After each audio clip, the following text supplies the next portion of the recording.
later on, I was in Chicago Temple, and Srila Prabhupada came to visit. And he was at the airport. He was getting ready to leave. And it was just after that very famous controversial press conference about the 64-ounce brain and the 32-ounce brain. And we were distributing big books at the temple as Srila Prabhupada was leaving. And Prabhupada looked over and saw one of the Matajis distributing big books.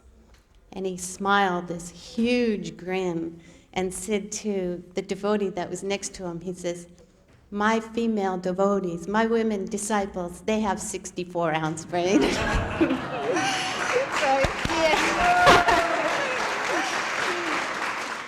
Another story, I was in Montreal Temple. It was 1975, and we were going to go to the Mayapur festival at the opening of the Krishna Balaram Temple. And before we left for India, I came back to Los Angeles to visit my family, my parents. And my parents were very favorable to Krishna consciousness. My mother and my father had been here at the temple visiting. My mother had made garlands for Srila Prabhupada and helped cook. So when I was leaving to go back to Montreal, they knew I was going to go to India, and my mother was saying, "Is there anything I can give to your spiritual master? You know, I'd like to send something along with you." And I said, "Well, you know, whatever you want." So she said, "Well, I made some guava jam," because she had guava trees. "Do you think he would like that?" And I said, "I'm sure he would."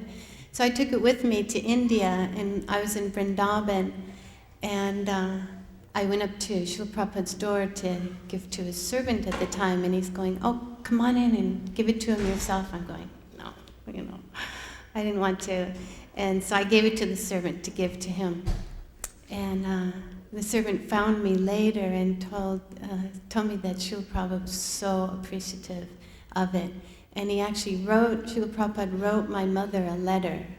And it was so sweet, you know, just that little service. And he appreciated it so much. Wrote, you know, quite a long letter to my mother about how much he appreciated it, and talked about me, you know, "Your daughter is so nicely engaged in devotional service, and she's happy, and she's being well cared for." And it was really sweet. And my mother appreciated that very much.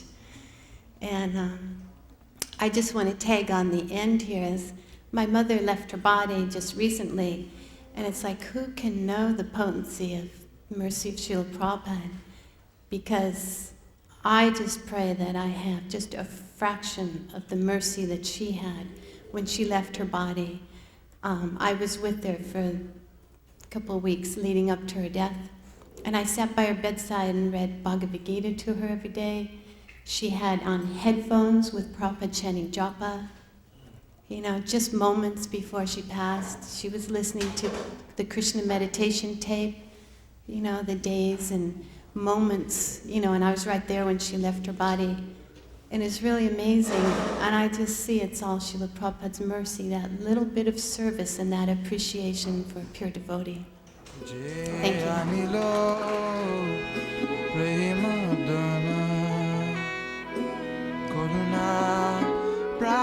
you.